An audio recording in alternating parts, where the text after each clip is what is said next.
जानेंगे हजारी प्रसाद द्विवेदी के बारे में।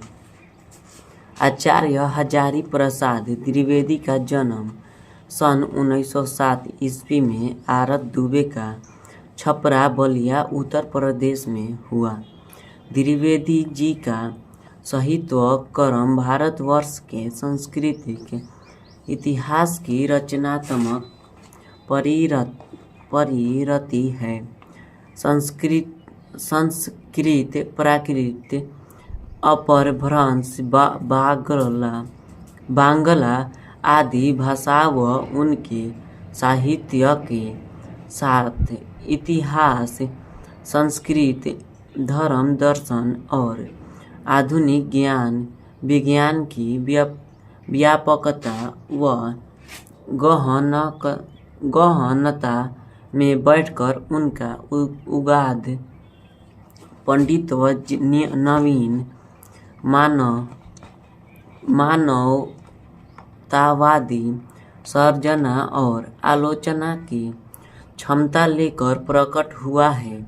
वे ज्ञान को बोध और पंडित्व की सभ्यता में डालकर एक ऐसा रचना संसार हमारे सामने उपस्थित करते हैं जो विचार की तेजस्वीता, कथन के लालित्व और बंध की शास्त्रीयता का संगम है।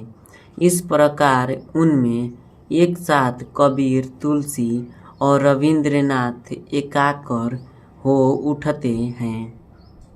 उनकी सांस्कृतिक दृष्टि अपूर्ण है। उनके अनुसार भारतीय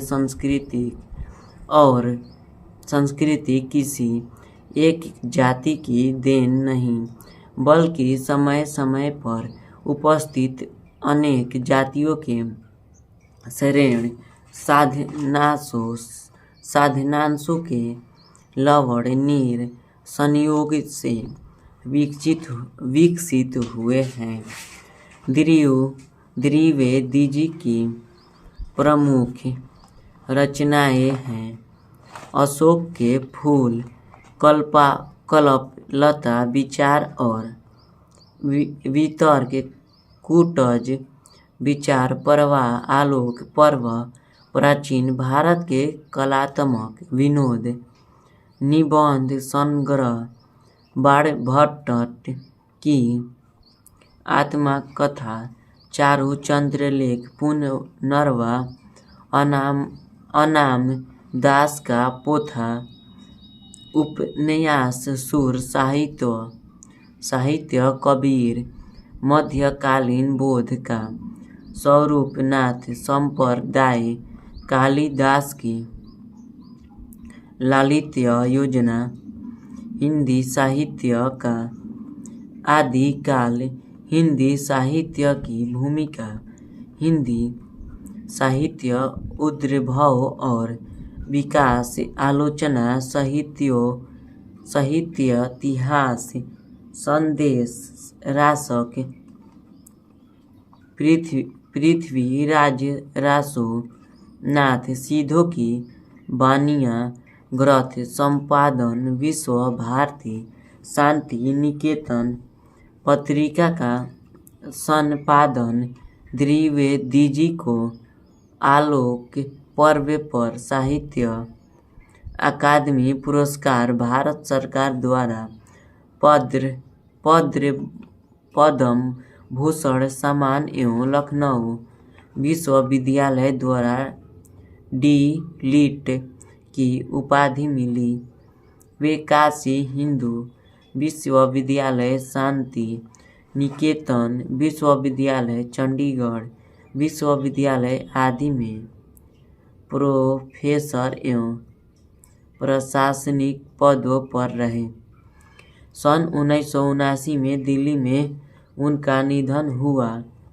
हजारी प्रसाद द्विवेदी ग्रंथावली से लिए गए प्रस्तुत निबंध में प्रख्यात लेखक और निबंधकार का मानववादी दृष्टिकोण प्रकट होता है। इस ललित निबंध में लेखक के बार बार काटे जाने पर भी बढ़ जाने वाले नाखूनों के बहाने अत्यंत सहज शैली में सभ्यता और संस्कृति की विकास गाथा उद्घाटित कर दिखाई है। एक और नाखूनों का बढ़ना मनुष्य की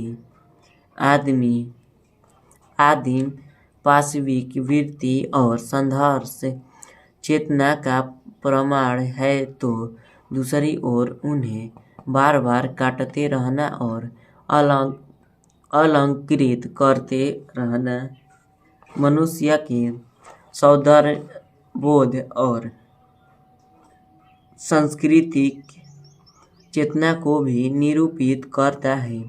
लेखक ने नाखूनों के बहाने मनोरंजक शैली में मानव सत्य का दिग्दर्शन कराने का सफल प्रयत्न किया है।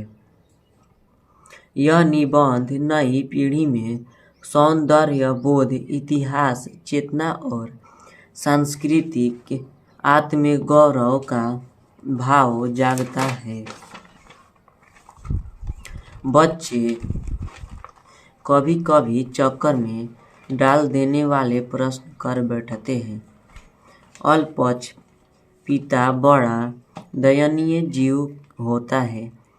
मेरी छोटी लड़की ने जब उस दिन पूछ दिया कि आदमी के नाखून क्यों बढ़ते हैं, तो मैं कुछ सोच ही नहीं सका। हर तीसरे दिन नाखून बढ़ जाते हैं। बच्चे कुछ दिन तक अगर उन्हें बढ़ने दे तो माँ बाप अक्सर उन्हें डांटा करते हैं, पर कोई नहीं जानता कि ये अभागे नाखून क्यों इस प्रकार बढ़ा करते हैं। काट दीजिए, वे चुपचाप दंड स्वीकार कर लेंगे, पर निर्लज्ज अपराधी की भांति फिर छूटते ही सेंध पर हाजिर। आखिर ये इतने बेहया क्यों है? कुछ लाख ही वर्षों की बात है, जब मनुष्य जंगली था। वनमानुष जैसा उसे नाखून की जरूरत थी। उसके जीवन रक्षा के लिए नाखून बहुत जरूरी थे। असल में वही उसके अस्त्र थे। दांत भी थे, पर नाखून के बाद ही उनका स्थान था।